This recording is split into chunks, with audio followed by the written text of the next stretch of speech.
Yeah, yeah, that's good.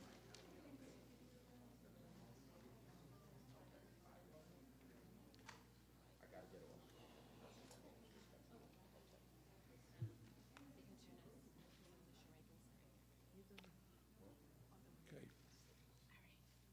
good.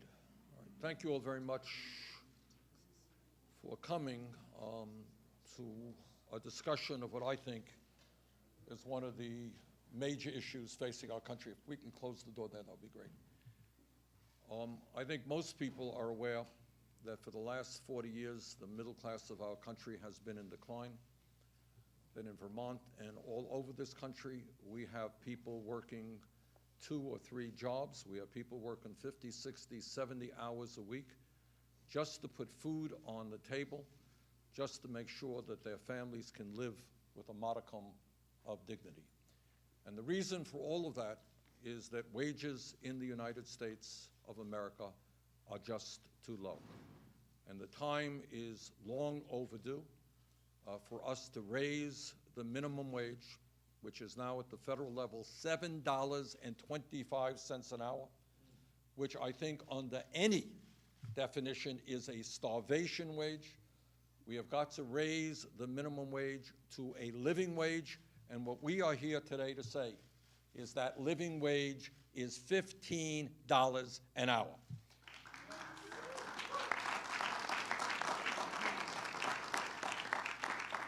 Now, I know it is a radical concept for our Republican friends, but we believe that in the United States of America, the wealthiest country in the history of the world, that if you work 40 hours a week or 50 hours a week, you should not be living in poverty.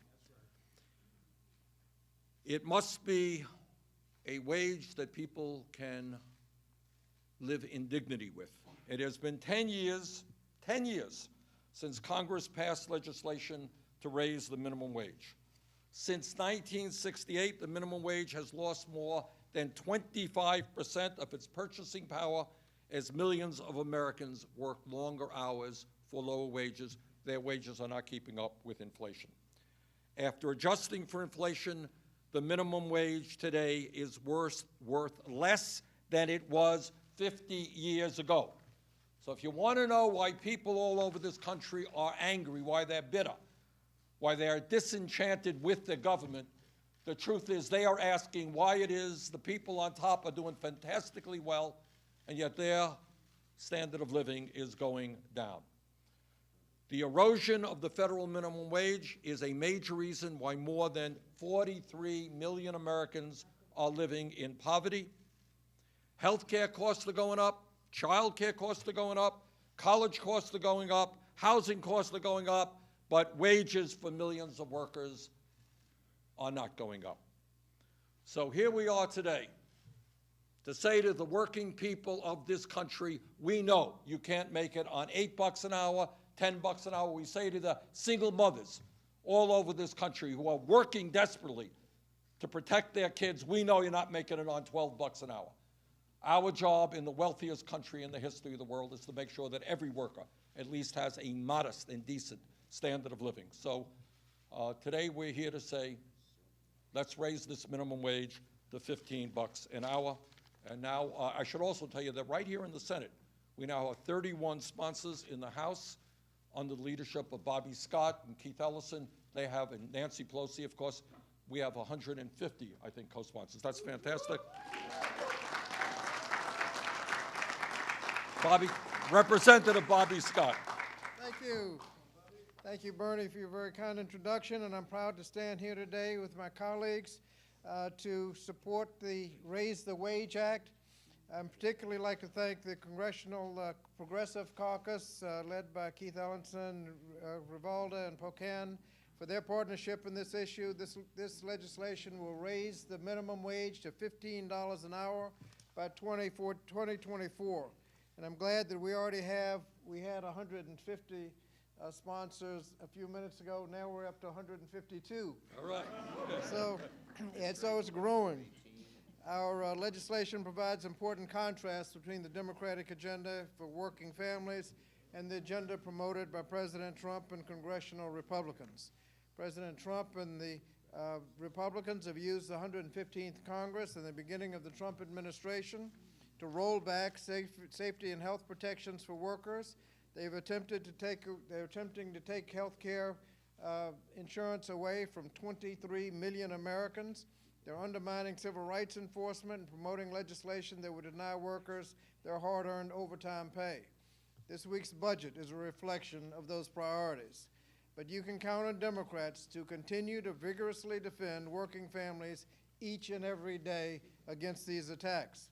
It's been too long since the last increase in the minimum wage, more than 10 years, and while 29 states have already taken action to raise their wages above the federal minimum, in 21 states the minimum wage worker is still stuck at $7.25 an hour. This leaves a full-time year-round worker with a dependent child living below the poverty threshold. Today's low-wage workers earn less per hour adjusted for inflation than their counterparts did 50 years ago, but productivity, what they've actually earned over that period of time, has actually doubled. Now, raising the wage to $15 an hour will lift the pay of nearly 30% of American workers, reversing the growing trend of income inequality between the top and everybody else. By 2024, workers in every region of the country will need $15 an hour to cover their most basic needs: food, rent, transportation. And this legislation will ensure that all hardworking Americans, no matter where they live, can afford the basic necessities of life.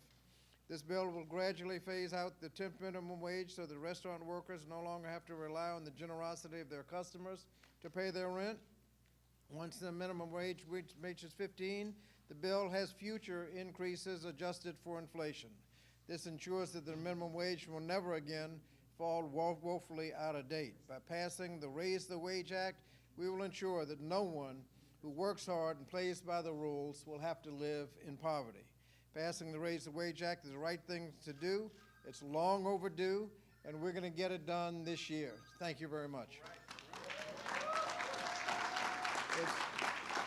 It's now my pleasure to call on the Democratic leader of the Senate, Chuck Schumer. Thank you, Bobby. Thank you.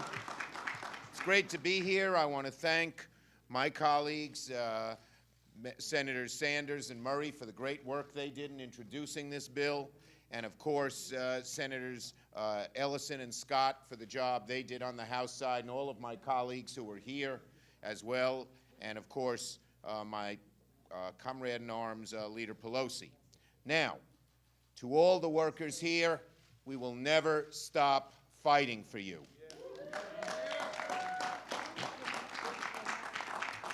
Now, today marks the day, 10 years, since the last time the federal government raised the minimum wage. 10 years. Costs have gone up. It's harder to earn a living, but the minimum wage has stagnated.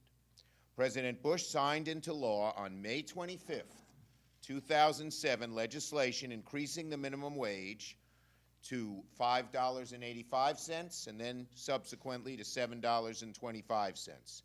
Since then, we've had an economic recession. We've had 2 presidents. Yet the one constant in the last 10 years have been the Republicans in Congress who are standing in the way of raising the minimum wage. Look, this president ran on a promise he'd stick up for the American worker. He tried to talk like a different type of Republican who might be willing to work with Democrats on issues that help working people, like many of you here today. But since he's come into office, he has completely turned his back on the American worker.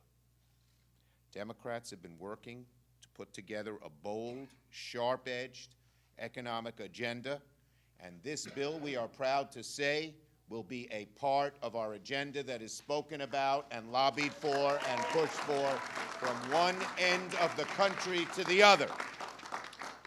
And so we're here today to ask President Trump to stick up for working people by supporting our bill to raise the minimum wage to $15 an hour. One of the things we say in America is if you work hard, you should be able, you're not going to become rich if you work hard, but at least you can live a life of dignity. You cannot do that today on minimum wage. You cannot promise your children that they will have a decent life if you're on minimum wage. So that's why we need to raise it, and raise it significantly to $15 an hour. It's not even an economic issue, although I think it helps our economy big time. To me, it's a moral issue. It is a moral issue. You work hard, you have a decent life. That's been the American way since our country was founded. And unfortunately, in recent years, we've drifted away from that. The good news is this bill would give nearly half of all the workers in this country a raise. Let me repeat. Hear me? This would give a raise to nearly half the workers in this country. There you go.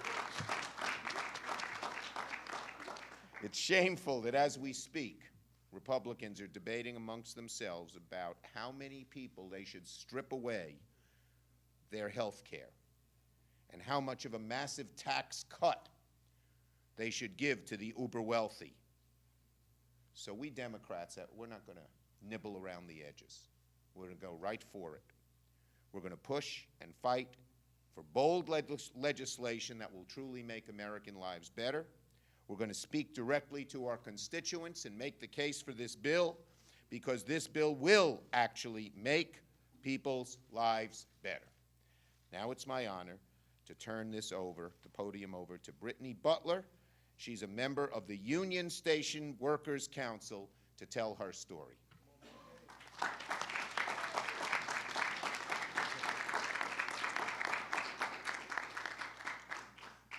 Good morning.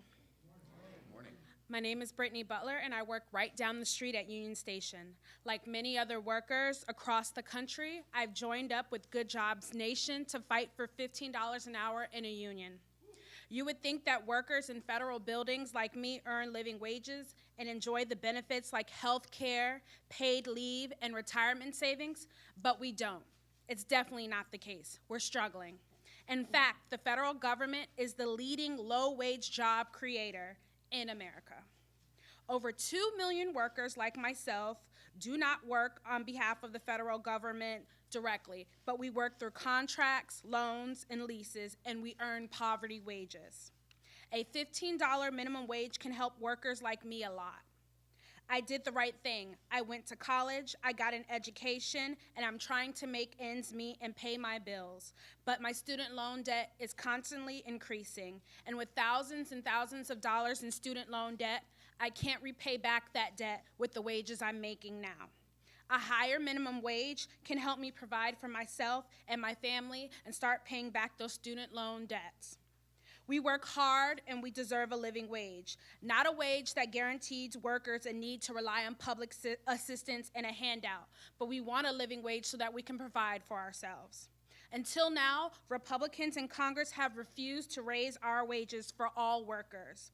Even though President Trump promised that there would be more jobs and better wages for American workers like me, we have seen nothing. He's made empty promises, and he has not followed through on what he said he would do. In fact, he's done just the opposite. The GOP has rolled back worker protections, from wage theft to better safety and working environments. These issues affect workers like me every day. Democrats are stepping up and uniting in support of an agenda to rebuild the middle class, and I want to thank you. Everyone in this room, thank you so much for standing with us. We need a strategy to make sure that the government has the interests of workers like me in mind. We don't want one that removes our opportunities for a better life. Good Jobs Nation is proud to stand with Senator Sanders, Senator Schumer, Senator Murray, Keith Ellison, and Mr. Scott. They're introducing this bill today to help workers like me, and I look forward to continue working with them to develop a comprehensive strategy to rebuild the middle class and to uplift families like me. Again, we're trying to fight against the influence of corporate interests in politics. We need a guarantee that Taxpayer money goes to create good jobs through federal contracts and loans. We don't want to live in poverty. We want to live with a wage that provides dignity for our families, and we want to be able to provide health and home and safety to our children and our families. We need a voice on the job, and raising that minimum wage is the first step. Thank you so much.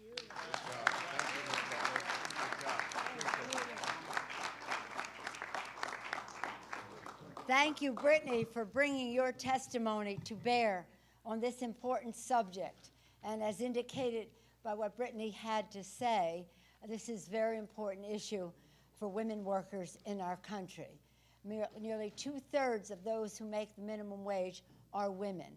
And as with Brittany in her case, some of them are raising their families and making sacrifices so that there can be higher profits for corporate America. This is an ossifying of the Gilded Age, the exploitation of workers for the benefit of profits for the few at the expense of the many. Yes, I was Speaker when we passed the minimum wage 10 years ago. Today, we were very proud of it. It was signed today, but we passed it in the first day that we came into office. Mr. Hoyer, our distinguished whip, is here. He knows that in the first 100 hours, we promised to the American people that if elected, we would raise the minimum wage, and we did. And we got to this point. We could only go this far with a Republican president, but we raised the minimum wage. And this day, after we passed the bill, we went out and had a rally on the lawn out here, and Senator Kennedy was so much a part of it, said as soon as we were finished, he said, you know what we have to do now? So what? He said, we have to raise the minimum wage. Because he knew right then and there that the 7.25, which is the eventual increase, was not enough. I'm very honored to join the fight for 15. This is a living wage. It's very important. We're proud of what we've done in California. I know that distinguished Senator Murray is proud of Washington State, but we want that to happen in the whole country. It's important for families, for moms. Some moms have to have 2 jobs, and they have 2 jobs that deprives them of the opportunity to mentor their children. So this is about, if we have family values, we must raise the minimum wage. If we care about the growth of our economy, just forgetting individuals, we can't, but if you just put it in terms of the economy will never grow to the extent that it must unless we put purchasing power into the hands of America's working families. So this increase in the minimum wage is the biggest stimulus that we can give to our economy. People will consume, they will inject demand into the economy, they will create jobs. It's good for the economy, it reduces the deficit. Most importantly, the impact it has in the lives of people so they can reach their aspirations, raise their families, and not live in a country that says, if you work hard, play by the rules, work full time, you live below the poverty line. You live before the poverty. That's just not right. So let's all join the fight for 15, and I'll tell you one thing for sure. We win the election in the first 100 hours, we will pass a $15 minimum wage.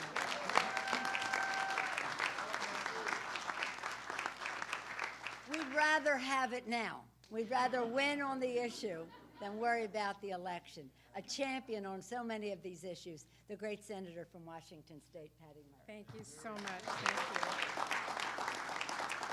you. And Nancy, thank you for always being a champion for women and especially for workers. I so appreciate it. It's an honor to be here with you and Senator Sanders and Representative Ellison and Scott, all of our colleagues who are here today to fight to raise the minimum wage. We are here today because of women like McCall. She's a single mom in my home state of Washington. She has 2 little boys, and she's had to work 2 jobs to support her family and put a roof over their heads, meaning she struggles to spend the quality time with her family that so many of us take for granted. She struggles to afford healthy food for her family, for extracurricular activities and weekend trips. That's out of the question for her. She says to me she is one emergency away from homelessness.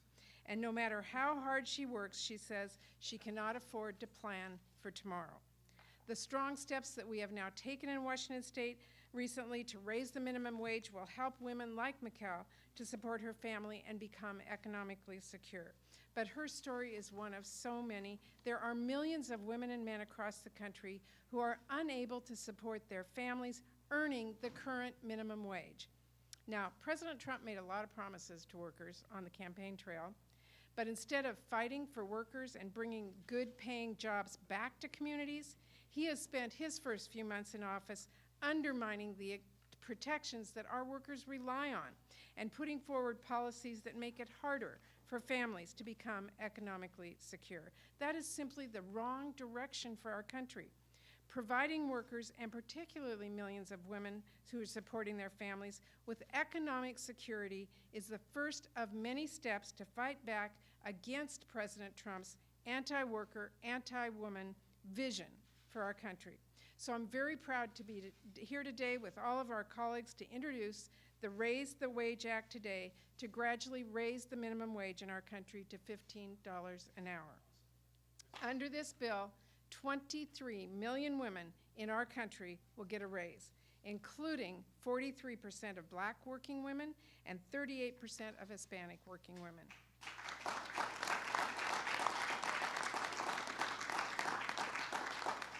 And importantly in our legislation, we eliminate the tipped wage. The Raise the Wage Act will help provide economic security to 2/3 of our tipped workers who are women. So raising the minimum wage, as others have said, will provide greater economic opportunity for millions of workers, including those with disabilities, and help them transition out of poverty and begin earning a fair wage. I've seen it work in my home state of Washington and across the country, and our country is strongest when its workers and families are strong. So instead of continuing down the anti-worker policies we have seen, I hope this administration joins us and works to support and fight for $15 an hour. I am very proud to be here today with some really wonderful people, but I'm especially proud to introduce to you Heidi Scherholz from the Economic Policy Institute, who's done amazing research work on this. Heidi, thank you. Thank you very much. Thank you. I'd like to thank the lead co-sponsors of the bill, Senator Sanders, Senator Murray, Representative Scott, Representative Ellison, as well as Democratic leadership, and all of the Democratic champions of this bill in Congress for fighting for fair pay for our country's workers. And as you all know, we need this fight because the economy isn't actually working very well for most workers. Since the 1970s, wages for most workers have been largely stagnant, but as you also know, the economy has grown a ton since then, and that growth has been captured by a thin slice of workers at the top of the wage distribution, and inequality has increased dramatically. And one thing that's important background that others have touched on is things were not always like this. Prior to the 1970s, we actually didn't see this dynamic of wage stagnation for most workers and rising inequality. I am not saying things were perfect in the 50s and 60s. There were huge disparities, but one thing really worked. As the overall economy grew, low-wage workers actually saw rising living standards. It hasn't happened for a few decades now, but it used to be the case that each successive generation actually did better than the one that preceded it. There were many deliberate policy choices that led to this shift towards wage stagnation and rising inequality. There are many things that need to be reversed, but the minimum wage is one of the most important ones.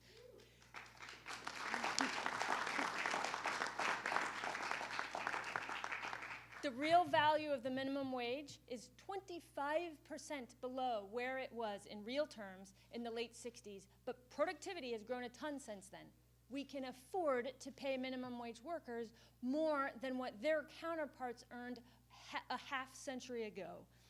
Raising the minimum wage to $15 by 2024 would raise wages for tens of millions of workers, and then further, it would actually be good for the economy because those workers are very likely to spend that money. And the key stat that I think is most useful for driving this home that shows that this increase is both well-targeted and that the money will be spent is that as a result of this increase, nearly 1 in 4 kids would see at least one parent get a raise.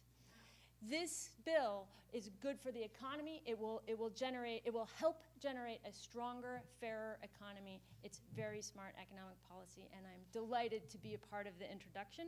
And I would now like to introduce Minority Whip Steny Hoyer.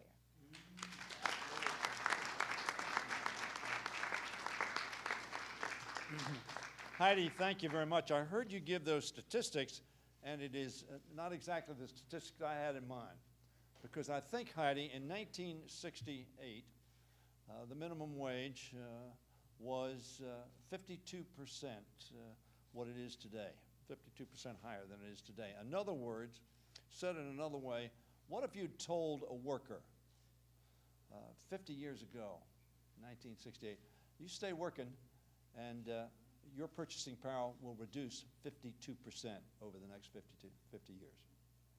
Think how angry you would be. Think how frustrated you would be.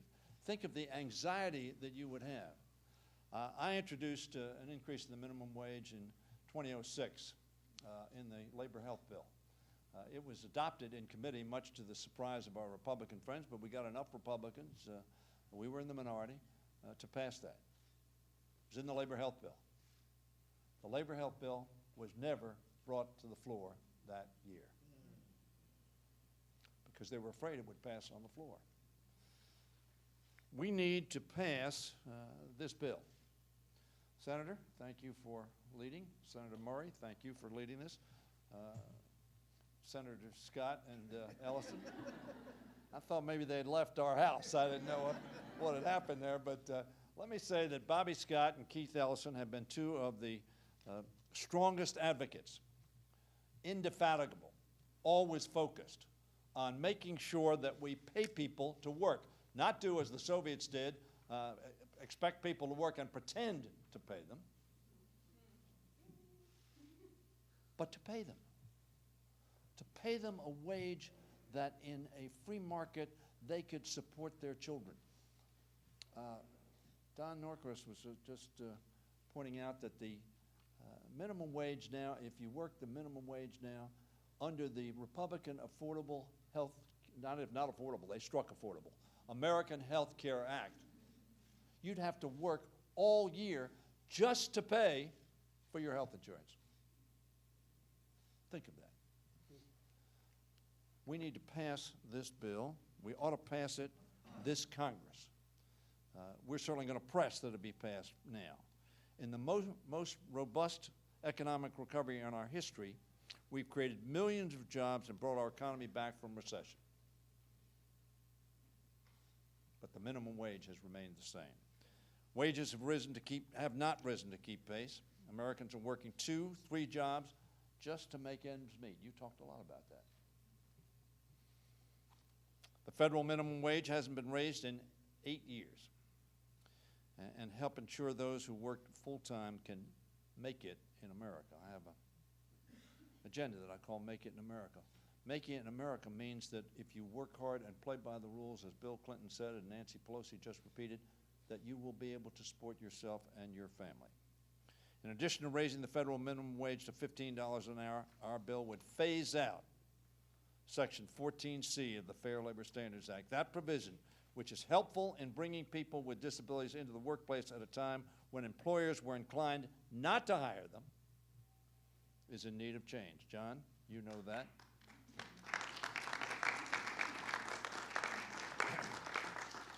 Today, this provision is used to pay Americans with disabilities far less than other American workers, sometimes even a penny an hour.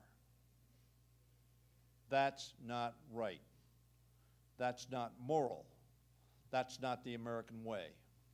With 21st century employers recognizing the benefits of hiring Americans with differing abilities, it is no longer necessary or acceptable to keep a separate lower minimum wage to entice such hiring. But we recognize that this cannot change overnight, which is why we include a gradual 7-year phase-in period to bring the minimum wage for those with disabilities up to those full $15 an hour. Very frankly, I would be for doing it now. But we have political realities. But the realities also exist for those with disabilities, for those who are on tip wages, for those who are working for a wage that cannot support them or their families. The reality in America must be, if you work hard, you can make it in America. And I particularly want to thank Keith Ellison. Keith Ellison, for contract workers with the federal government, has been a champion, has been a strong, dedicated voice to say that the United States government and those who contract with the United States government ought not to be a bad example. They ought to be the best example. And we hope that happens. Thank you, Keith Ellison. Thank you, Bernie Sanders. Thank you, Bobby Scott. So first, I just want to say what an honor to be here amongst, I think, some of the coolest darn leaders this country has ever seen. So big round of applause to everybody here. And thank you guys all for coming out and making this media worthy. We need some positive media this day and age. I'm Michael Astoria, co-founder and CEO of a company called And Pizza. We are thank you. We are a collective of 21 fast casual pizza shops built on the strength and unity of our living wage paid tribe members, our employees. Jason's here to represent the tribe. Thank you for coming out. Since our founding 5 years ago, just 10 blocks from this building, we've grown rapidly in Washington, D.C., in Virginia, in Maryland, in Pennsylvania, and we'll soon be opening up one of many pizza shops in New York City. Fair pay is a vital ingredient to our company's culture and the driving force behind our success. It's also a vital ingredient to a majority of what I call next generation restaurant owners.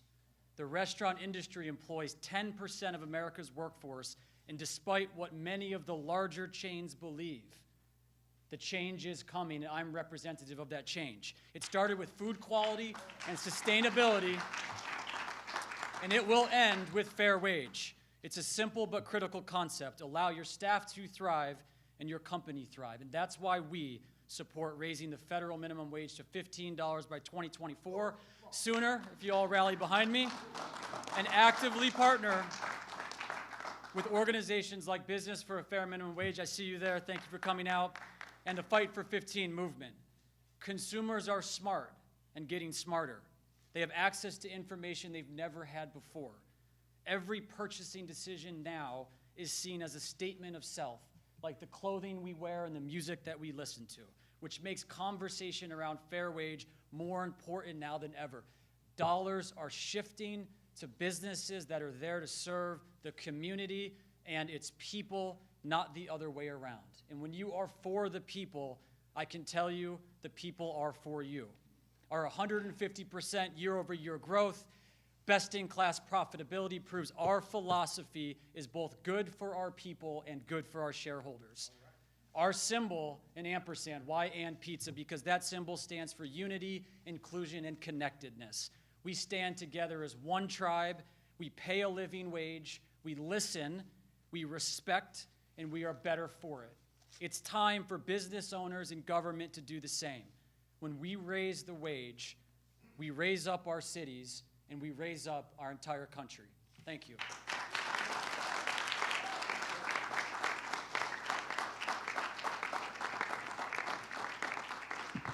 It's a tough speech to follow. Hi, everyone. I'm Raj Nayak. I'm the Director of Research at the National Employment Law Project here in Washington, and I'm proud to stand here today with our congressional champions, with our amazing partners, with responsible business owners to support the Raise the Wage Act of 2017. What's striking today is how far this movement has come. Just 4 years ago, President Obama was pushing for a minimum wage of $9 an hour, which would be a real advance in itself. But in the meantime, workers have been moving. Workers have been striking, and they've been organizing. They've been risking their financial well-being, sometimes their immigration status, to stand up for this cause. Tipped workers have been organizing for their first raise since 1991. It's been 26 years. Thanks to the movement that's been built by these workers like Brittany and supported by many of the folks in this room, we have our champions fighting for $15 an hour. That's why it's so gratifying to be here today with this coalition of civil rights and anti-poverty advocates, also unions and workers' rights advocates, to stand for this bill. We're especially thrilled here to be with the disability community to back a bill that sunsets the sub-minimum wage for workers with disabilities in sheltered workshops. So, we're really excited.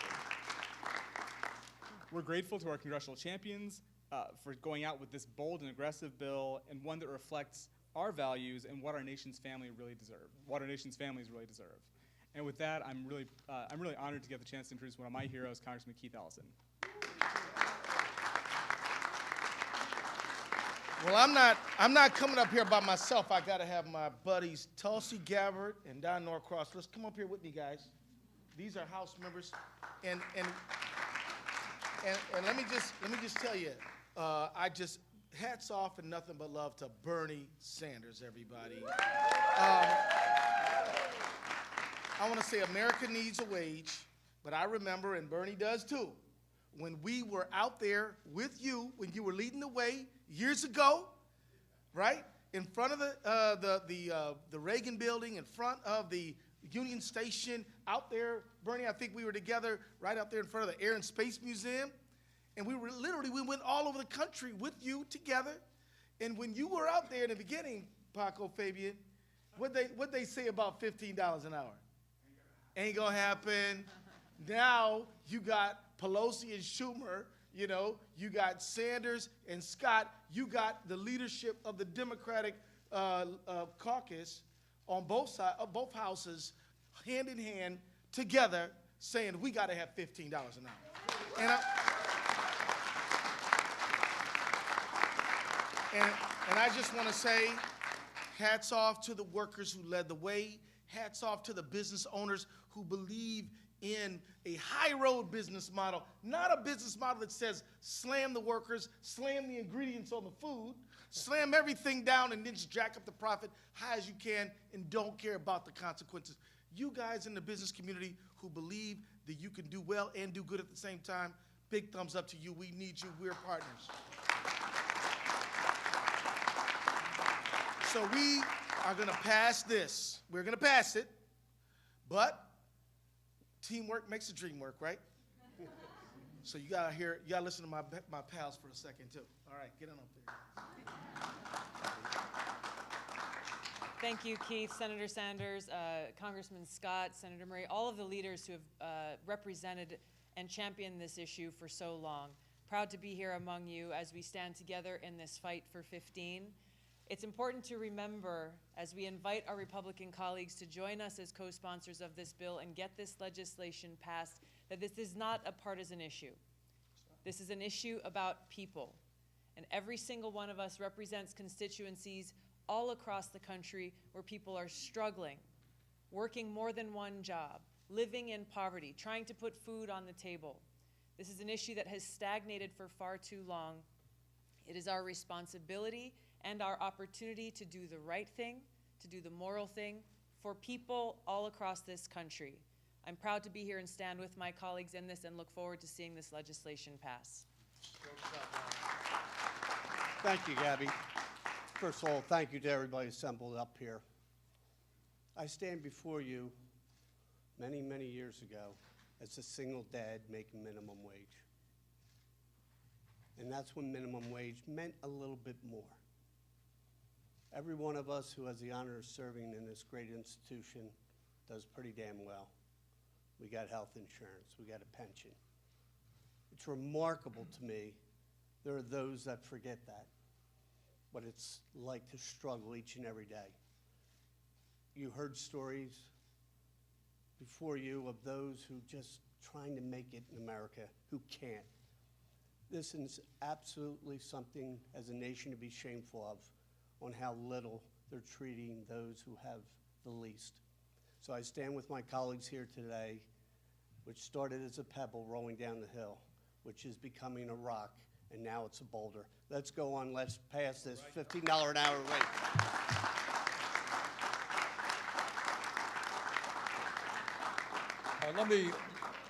Let me thank everybody who has spoken. Let me thank the workers who have led this fight. We thank you very much.